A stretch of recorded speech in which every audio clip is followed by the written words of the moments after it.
This week on the Woven Energy Podcast. It would be so easy for me to have a few bangs on a drum and imagine myself floating up to the realm of Tenga or down to Tam, you know? The number of shamanistic techniques that are available is verging on infinite. If you don't particularly relish sticking things under your nails and hanging yourself upside down from a tree, there are plenty of other shamanistic techniques to choose from. As a shaman, you want to be completely open to nature. The barrier between the imagination and the shamanistic technique must stay up. It mustn't come down. The point of shamanism is to derive knowledge, understanding that is not in you in your normal state and comes into you from the outside, from nature. Shamanism is a real thing. It's not an imagined thing. If you want to imagine it and it makes you happy, then great. But shamanism is real. Hey guys, welcome to episode 3 of the Woven Energy Podcast with me, Joseph Sikora, and I'm here once again with Damon Smith to talk about shamanism from the ground up. And this week we're going to be talking about the pitfalls of learning shamanism. And we should really call this the pitfalls of learning shamanism part 1, because this is a subject that's going to crop up quite a few times, I think. So this episode we're going to be talking about the imagination, which is one of the biggies.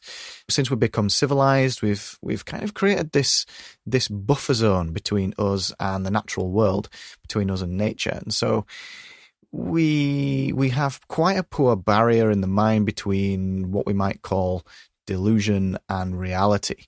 So the mind's capacity to imagine things and the lens that we view that imagination through. We're going to explore all of that this episode, so I hope you enjoy it. I'm here with Damon, and this is episode 3. Hey Damon, how you doing? I'm fine, Joe. How are you? I'm good. So we're here to talk about the pitfalls of learning shamanism, and we are certainly not talking from a lofty high horse here or anything. This is something we all go through, and I'm just hoping these episodes give you a nice tool set to kind of limit your exposure to the pitfalls. There's obviously a lot of things we could chat about when we get into the nitty and gritty of shamanic technique. Just like learning any technique, there's pitfalls, but a good pitfall to get people thinking and perhaps readdress some of their own beliefs is our human capacity for imagination. So imagination is obviously responsible for a lot of good things, a lot of feats and achievements. But one thing we can do is embellish and construct an almost alternate version of reality that isn't really connected to our direct experience to nature. But before we get into that, so Damon, learning shamanism for me was like opening Pandora's box. I mean, not like unleashing the evils of the world onto everyone or anything, but it's just once it's open, it's very difficult to shut it, or it just can't be shut. And I realize that it's so easy to get caught up in the romanticization of it all. So were you always as pragmatic as I know you to be, or did you succumb to any of the so-called pitfalls of learning shamanism? If I translate your question into Damon, did you make any mistakes? Yes, I made loads.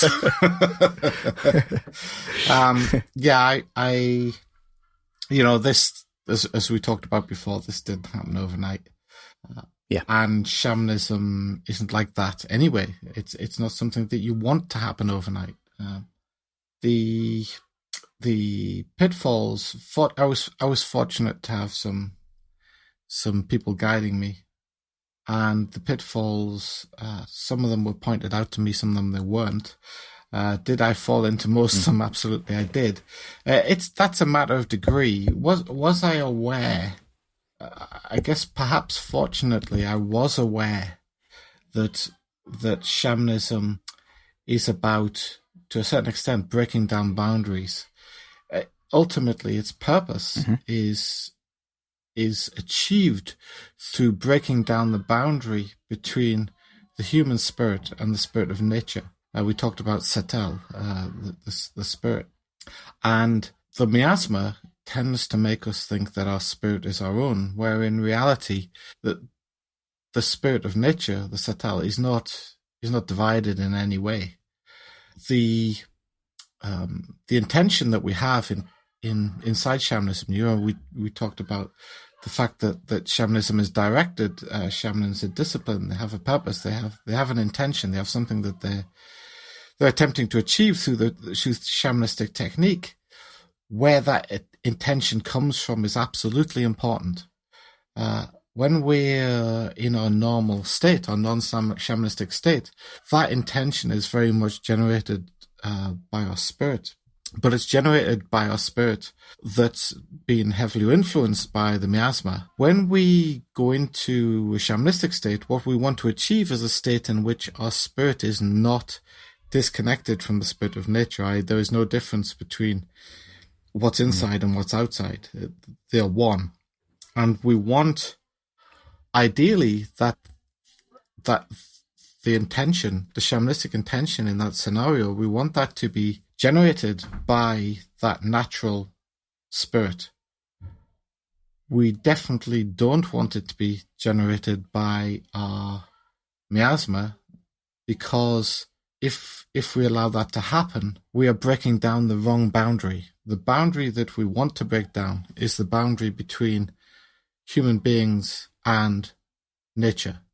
There is another boundary inside human beings, and that is the boundary between delusion and reality. And human beings are very, very imaginative creatures. Incidentally, the word Zorilt is used in Mongol to refer to this kind of intention. And the boundary between imagination and the human spirit, the human setel, is in our particular species. I think my guess is this is not actually true for the vast majority of wild animals, but in our particular species, this boundary is on shaky ground to start off with. When we actually set out to start taking on a more shamanistic character.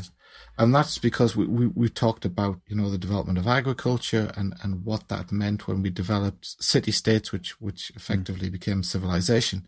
So would this be more a kind of a recent event, a recent thing in terms of evolution? In terms of human evolution, it's last 5 to 10,000 years. You think of actual human evolution depending on, do you go back to Australopithecus or do you go back further than that? But we're talking about millions of years. We're not talking about the last 5 to 10,000. So in our species, because we are, as we said, we like complexity. We're very imaginative. Imagination, the barrier between imagination and reality, when we start trying to apply shamanistic technique, that barrier comes down all too easily. And shamanism, real shamanism, is just not about that at all. It's about taking down the barrier between the human being and the natural world, not between the human being and the human being's imagination. So it's very easy when you hear shamans talk about things like, flying up into the clouds, taking a spirit journey. It's very, very easy to start imagining that stuff. And the difference between the real spirit journey, the one that involves stepping outside of the three realms into the yonder realm and looking back at the world in its three within one aspects, that has nothing whatsoever. When you experience it for real in a real shamanistic state, it has nothing whatsoever to do with imagining that you are experiencing that. The two things are quite different, and I know because I've experienced them both. One thing to bring up is the fact that we, language can play a huge part in this as well, because we talk about the three worlds, we talk about the three realms, and so immediately, this happens. Exactly. This happened to me. Immediately, we think of them as places, as physical places which we go to, which I come to understand now is not the case. This isn't the case. They are, there's so much things. We've gone into it in a bit of depth in another episode. It would be so easy. It would be so easy for me to have a few bangs on a drum and imagine myself floating up to the realm of Tenga, or, I also think down to town. Yeah, and I think when we visualize things as well, it's inherently easier. It's so much easier to meditate when it's visual than it is anything else. It's and so I think people get caught up in that as well, because it's almost like you start meditating and it happens, and so people think, "Oh, okay, this is it." And this is one of the reasons why I feel that the use of what people refer to as psychoactive substances. Well, this is interesting, because we were talking on the phone about this, and you were quite adamant about using a particular term, which I thought was very interesting. Yeah. Yeah, which is catalyst. Yeah. When shamans use these catalysts, they are doing so in order to facilitate the speed of the process, which is when. So what I believe is, if you're going to use those things, before you ever start, make sure you're very, very experienced. This would be my advice. Very, very experienced in applying shamanistic technique without them. What shamans use those things for is to speed up and facilitate the process. They do not use them to precipitate the process. They do not precipitate the process. They simply act as a catalyst, and they make one of the pitfalls, again, it's the same pitfall really, but they just tear down that barrier between imagination and the human spirit, which is exactly the opposite of what a shaman does. A shaman solidify through their discipline and through their long training. They solidify that barrier. They don't break it down. The barrier they want to break down is the barrier between nature, between Dechiel, and the human spirit, the Setel. Well, another thing that was interesting, you were talking to me about, we like to have these chats and debrief on the episodes and that. You were saying that not only do the catalysts, shall we say, and I'm sure people can do their own research, but not only do catalysts break down, catalysts break down every barrier in the mind, don't they? Correct. It's not as if you can pick and choose which barriers, which a shaman would do without taking psychedelics.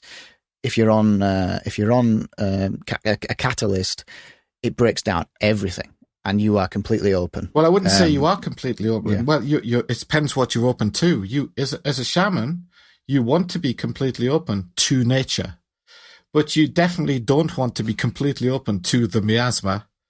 Yeah, that's not productive. All you end up doing when you do that is getting the same stuff, the same information back that you've already got locked up there inside you anyway.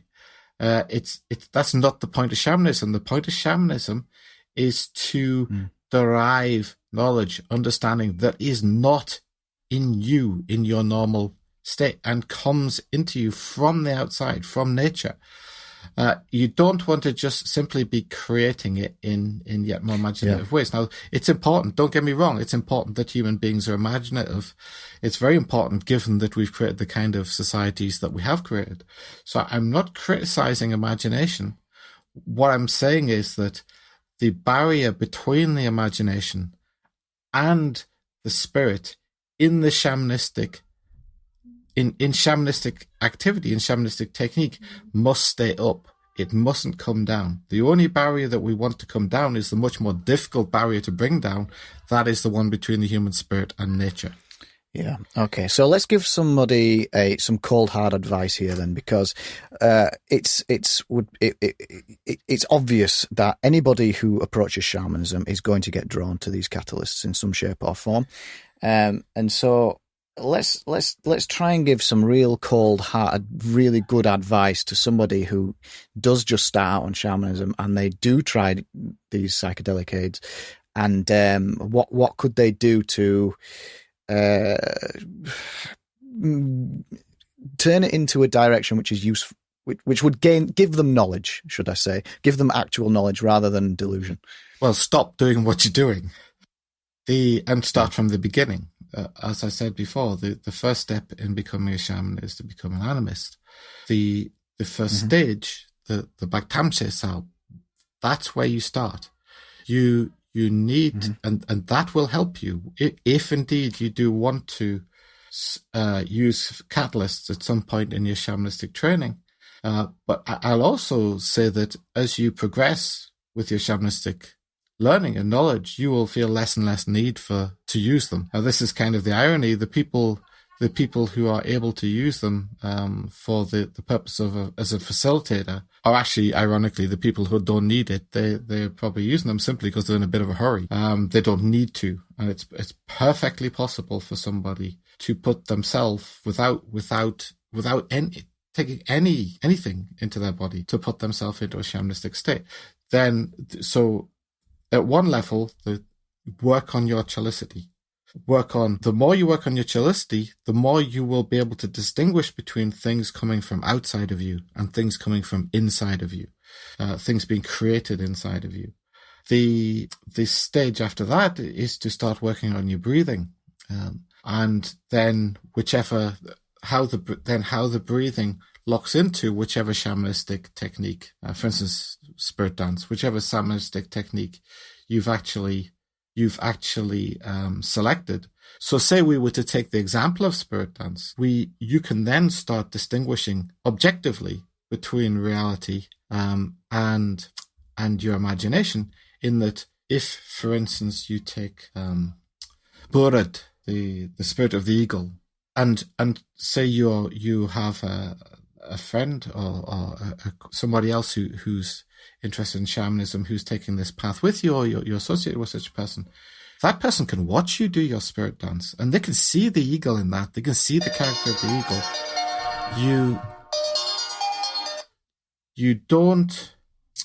You're not just, what I'm saying is, if you just imagine that you're an eagle and you're waving your arms around, and think, oh, I'm the great powerful black eagle from the spirit world or something like that, and you're imagining it, they won't see anything of the sort. They'll just see you waving your arms around. They won't see anything that looks vaguely or remotely eagle-like in your behavior, in your movement. Likewise, if you take Bar, the tiger spirit, or Mochoi, the snake spirit, when you're doing your spirit dance, that's objective.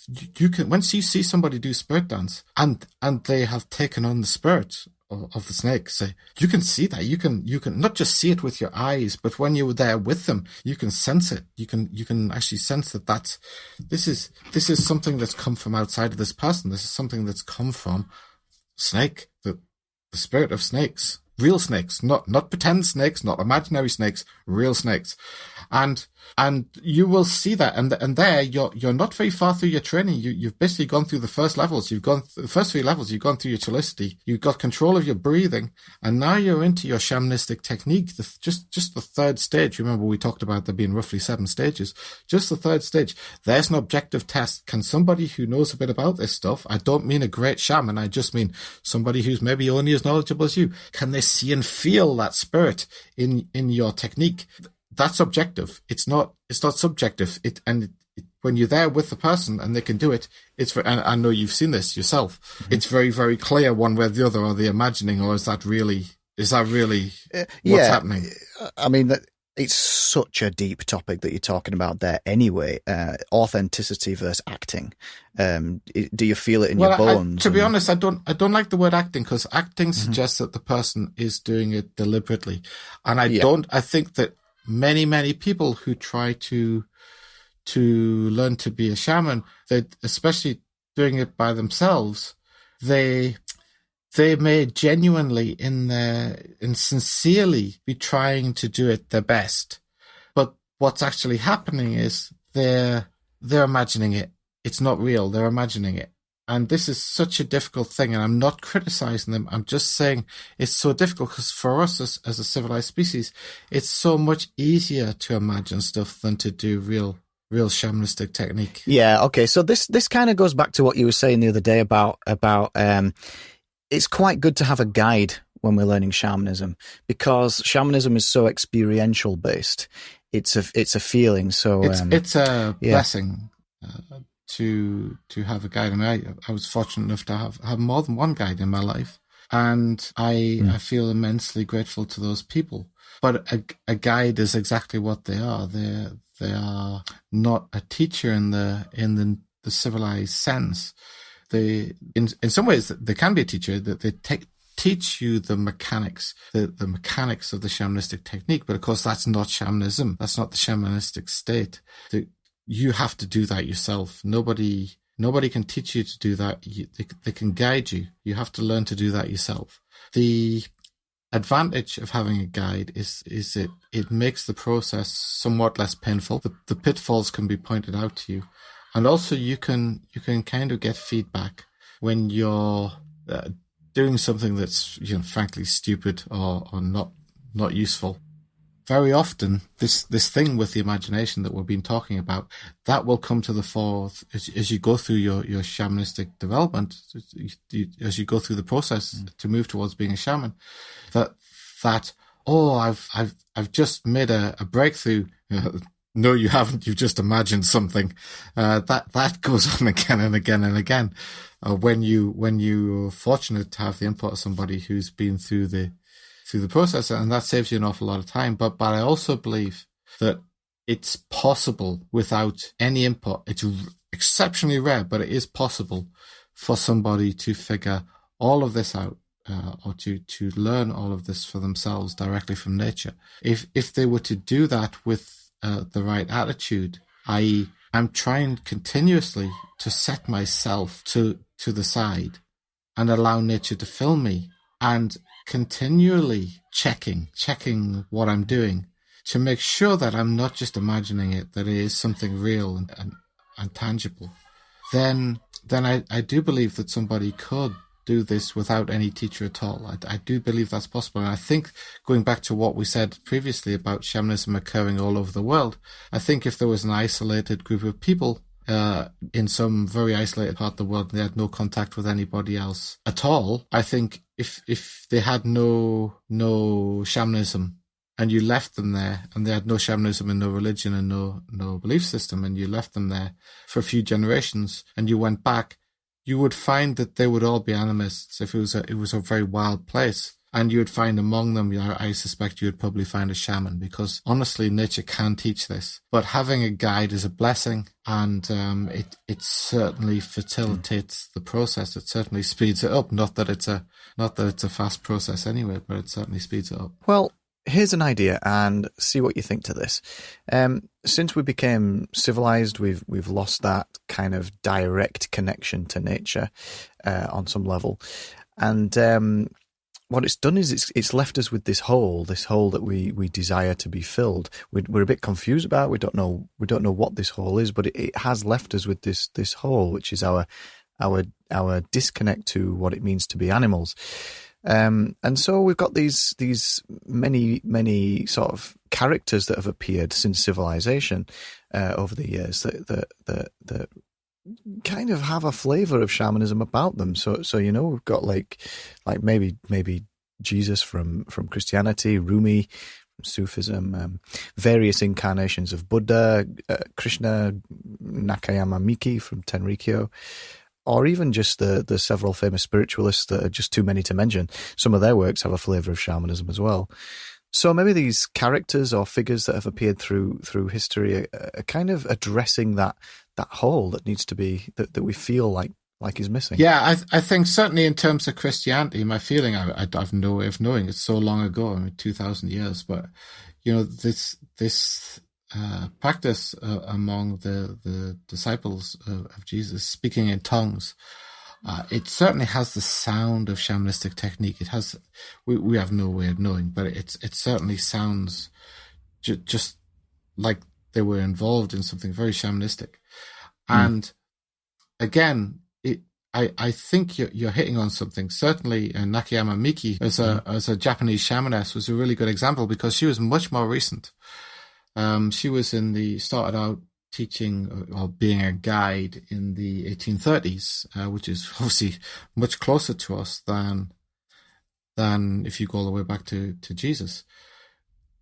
She, I think, possibly like other teachers, shamanistic teachers, taught a relatively small number of people to begin with, and taught them in a very customized way. That is, she either taught or guided them in a way that was fully or very customized to the nature of that person. So she would get to know them, or by one reason or another, she should apply shamanistic technique to get to know them as well.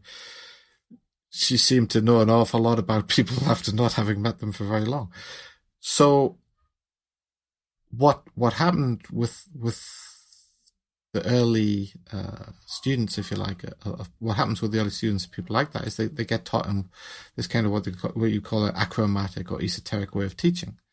But then if the tradition that they're founding, in the process of founding, takes off, that becomes unfeasible. to teach a few, say, I don't know, 12 disciples, if you like, in that way is relatively easy, although I still think 12 is quite a large number, frankly. But when you're talking about millions of people, there are millions of Christians in the world today, that becomes a practical impossibility to continue to teach in a shamanistic way. If indeed Jesus did teach in a more shamanistic way to begin with, I have no way of knowing one way or the other. So I think that what you're hinting at is possible. I think it's certainly highly likely for somebody like Nakayama Miki, because we have a lot of contemporary information about that person, and she certainly behaved in an extremely shamanistic way based on the historical records that we have about her. It could be true of Jesus as well. Well, Jesus might not be the best example, but you don't actually need to look far below the surface of most modern religions to see fragments of shamanic techniques still alive today. I mean, you've got loads in Sufism, but one of which is the whirling dervishes, and they kind of talk frequently of traveling to places. Another one is the Durga Puja ritual in the Bengali ritual of Hinduism, and that's where the drums are going. There's the hypnotic rhythms going. Everyone's jumping up and down. I don't know whether they know what they're doing, but it's still there.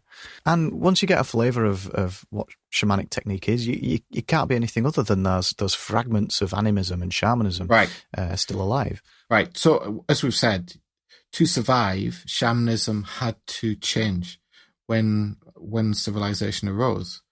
And as we said, there were several different ways in which shamanistic technique was preserved.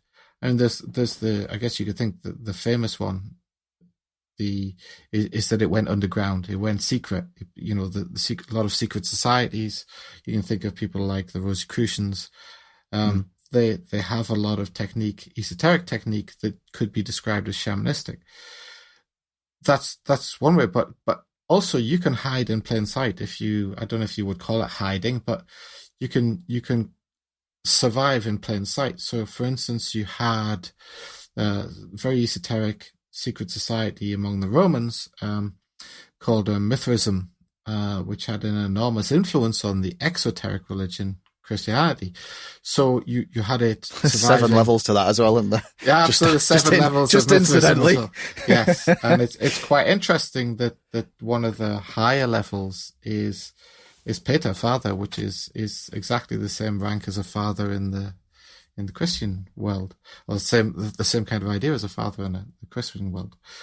And so you can see there the same esoteric tradition surviving in 2 different places, from just the same geographical tradition, the Mithraic tradition surviving inside a secret society within the Roman Empire, and at the same time surviving inside Christianity. I mean, things like crossing yourself and genuflection and all this kind of stuff. All of that was in the Mithraic secret society, but it was also there in plain sight inside the Christian religion and their rituals. So it's certainly true that shamanism didn't, as a matter of fact, survive in its original form inside civilization.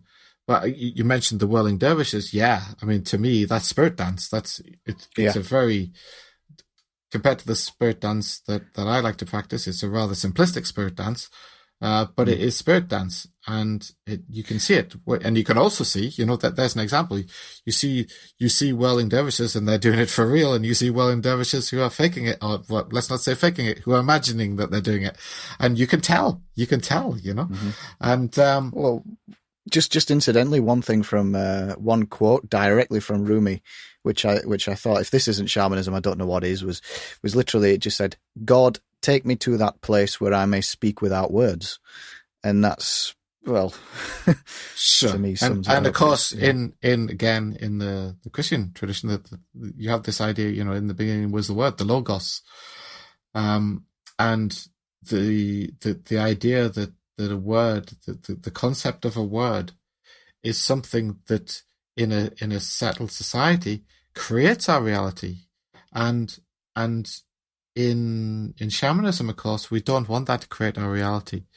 We want Dehil. We want Mother Nature, Altan Dehil. That's who we would like to create our reality when we're in the shamanistic state.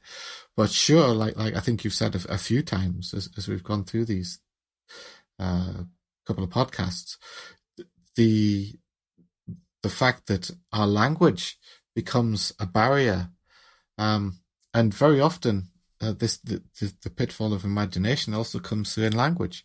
We can create concepts quite easily. We can imagine concepts, and then we create words for these imagined concepts, and then they somehow become real. I mean, I can think of things like, Freudian terms like the id and the ego and this type of thing.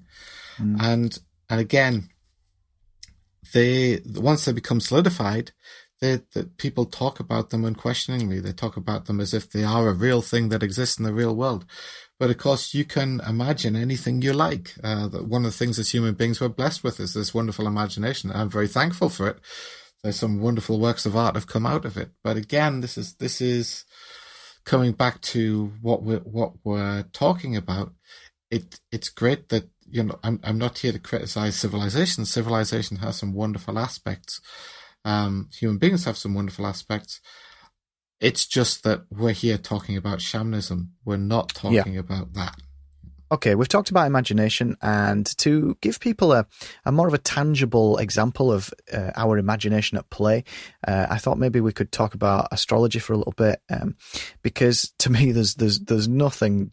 There's no finer example of how our imagination has taken something and just run wild with it than astrology. Sure. So.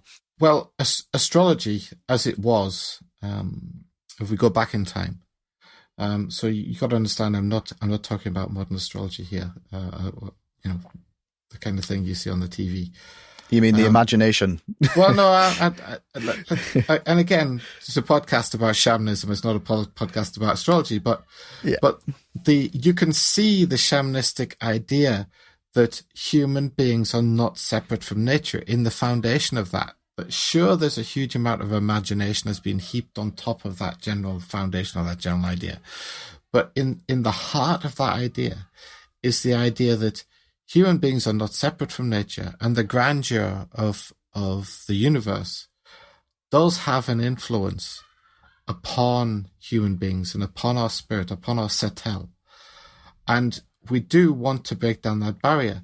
But you said something very interesting in your question. You said, can you give a logical explanation? And this is you see that, you see the miasma at work. Yeah. That's trying to, if I translate that into shamanistic terms, can you explain that to me in terms of the roots of the tree? And of course, as soon as you try to explain the branches and leaves, or even the trunk of the tree in terms of the roots of the tree, you're really not explaining it on a very good level.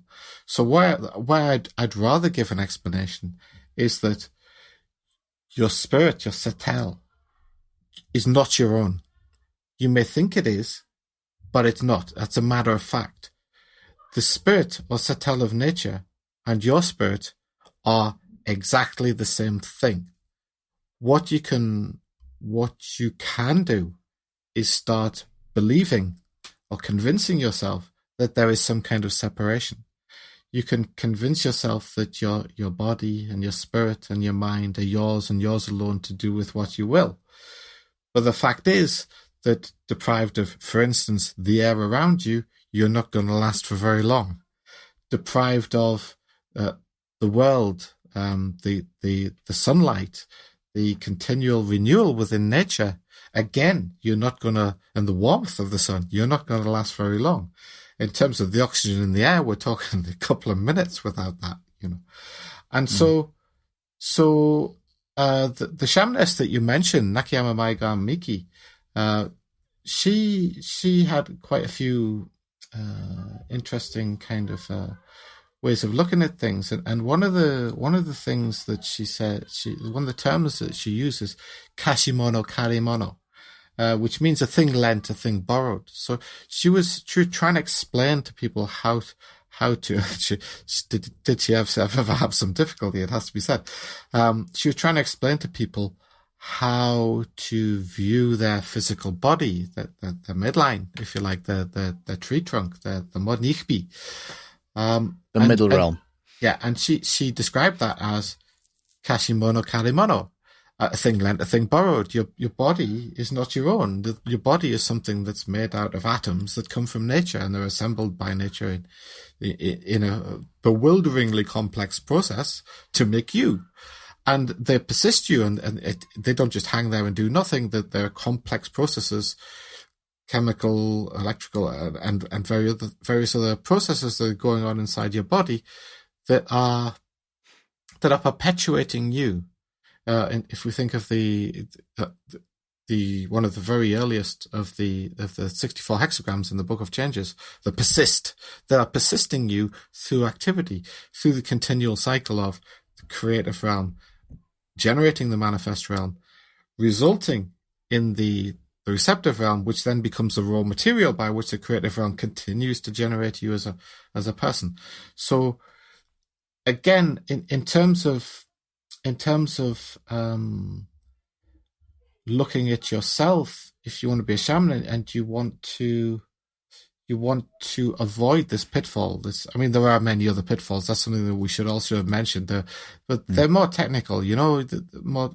Shamanism is about techniques, and learning any set of techniques. There are technical pitfalls, but the biggie, the one we're talking about, particularly on this podcast, the imagination. If you want to avoid that pitfall, a really good way of looking at yourself is the way that shamaness in Japan, active in the 1830s through to about 1900, taught people to look at themselves, which is throughout all time, throughout all ages, in all places, rather than your own kind of here and now. That's a tool that you can use to avoid the imagination trap, because our imagination is, again, we feel like it's generated within ourselves, but actually a lot of it is generated by our society, by our culture, by our miasma, if you like. And specifically, a lot of it is not generated by the heel, by nature. Okay, I could imagine somebody hearing throughout all time, throughout all ages, and in all places, and getting a touch confused or maybe wondering how they could do that. So could you give a tangible example of how somebody could achieve that? Well, it's not about taking something on, as we've said. Again, coming back once again to chillicity, it's not about taking something on, it's about getting rid of things. Yeah. When you practice chillicity, you are trying to empty yourself. You're trying to get rid of all of the things that are coming from within you, and one of those is your imagination. You're becoming the Bhaktam Stesab, the capacious container, the vessel. In that process, when you can achieve that state, that kind of animistic state, you've then got a great foundation for starting to practice shamanistic technique. For instance, spirit dance.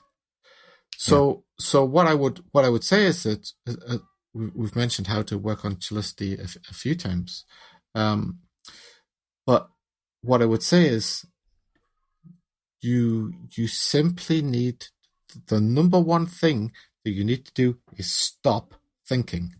Just simply stop thinking. Stop imagining, stop thinking.